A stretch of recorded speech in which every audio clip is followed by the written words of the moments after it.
Good afternoon. I'm Sean Yao, and this is One News Now. Malacanang clarifies that there is no exact date yet as to when mass vaccination will begin. In today's palace briefing, spokesman Harry Roque said the government is 100% ready for the arrival of vaccines from the COVAX facility later this month. Roque said the facility will notify them 2 or 3 days before the shipment of shots from Pfizer and AstraZeneca. The spokesperson said only 1 or 2 days lead time is needed to set up for the inoculation once the jabs get here. The COVAX facility said it will arrive mid-February. And as far as we're concerned, nakita nyo naman po sa mga ulat ng ating mga mayor, handang-handa na po natin simulan ang pagbabakuna, and we are ready to do it by February 15. In the same briefing, spokesman Roque said that President Duterte, as a senior citizen, will be prioritized for COVID-19 vaccination. However, Roque did not confirm whether the vaccination will be done in public or in private. Roque also clarified that the president's family will not be given priority unless they are qualified. Siyempre, importante rin po na magpabakuna siya para sa vaccine confidence. No? So inaasahan po natin na isa siya sa pinakauna.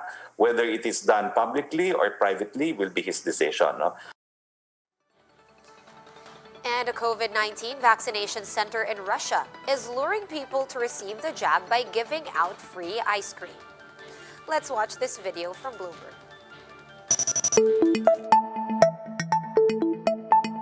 While vaccine rollouts around the world have been marred by chaos and confusion, in Moscow, they've got a different problem: getting people to participate. In one Tony shopping center on Red Square, the organizers have even tried to sweeten the deal by offering free ice cream to anyone who gets their shot.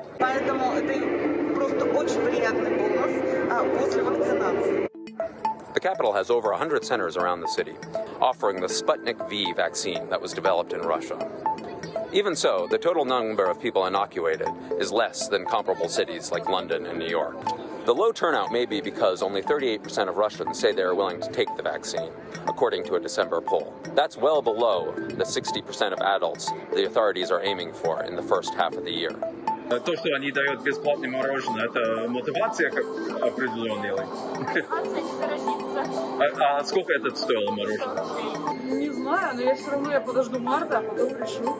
Distrust of officialdom during the Soviet period, the fact that the vaccine was made available before testing was complete, and perhaps a false sense of normalcy when Moscow declined to lock down during the second wave, all kept people away, despite Russia having one of the worst outbreaks of COVID-19 in the world. Full disclosure, I was one of the first in line to take Sputnik V when it became available. With the recent publication of data showing it is highly effective against the coronavirus, perhaps more Russians will now take the plunge. We have more stories after this quick break. Stay with us.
are still watching One News Now. I'm Sean Yao. Meralco customers can look forward to lower electricity bills this month. For the details, Dale De Vera joins us live from Mandaluyong City. Hello, Dale. What is the overall rate at the moment? Sean, a household with a monthly consumption of let's say 200 kilowatt hours will get a reduction of 14 pesos. That's because Meralco will reduce at least 0.0704 centavos per kilowatt hour from last month's 8.7497 peso charge.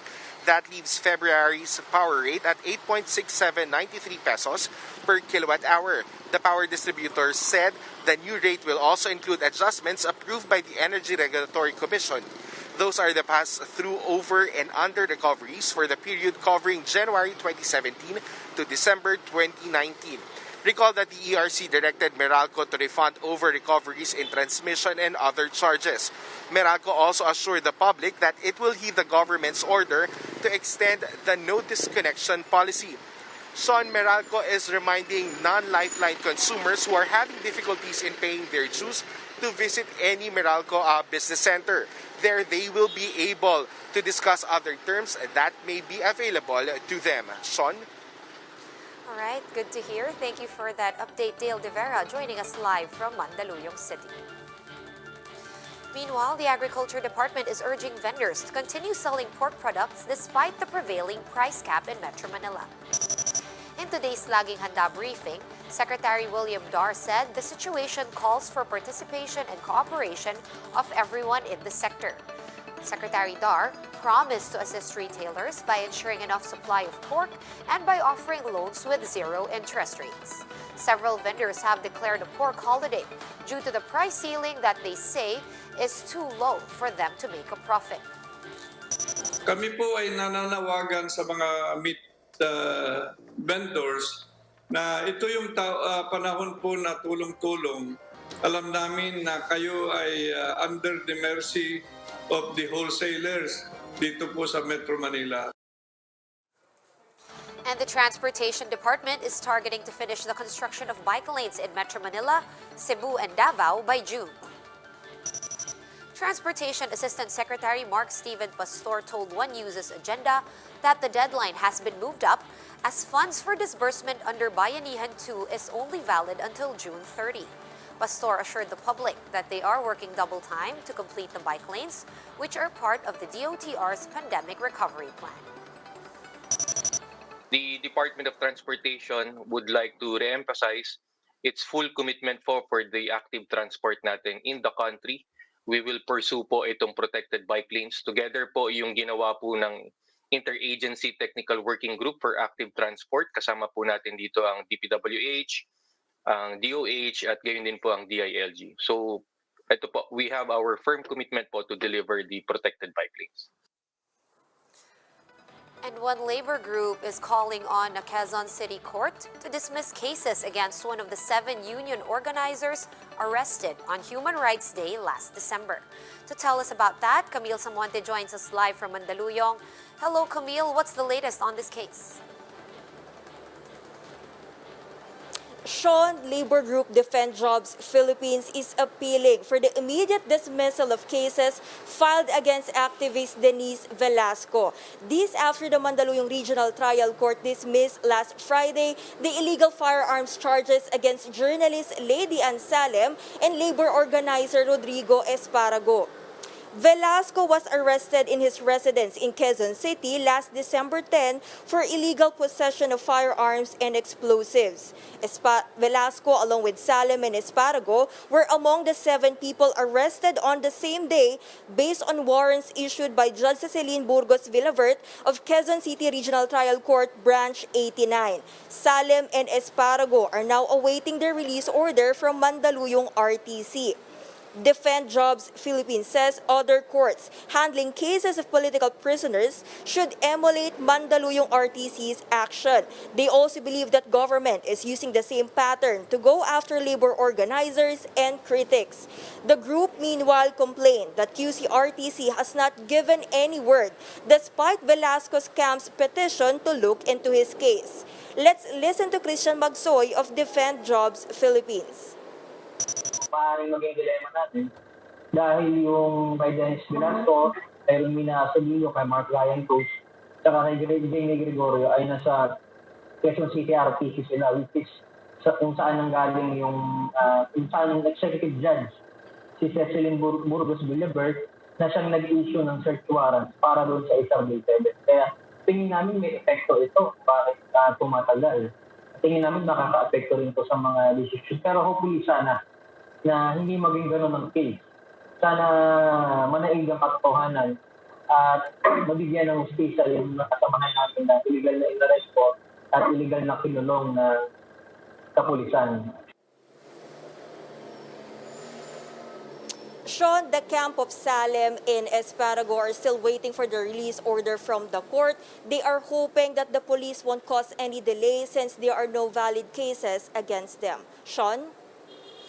Thanks for that update, Camille Samonte, reporting to us live from Mandaluyong City. For more updates, visit News 5, the Philippine Star, and Business World online. Visit our website, onenews.ph, for more in-depth analysis. You can also catch One News on the Signal Play app. Register for a free account at www.signalplay.com and stream One News live anytime, anywhere. I'm Sean Yao. We are One News.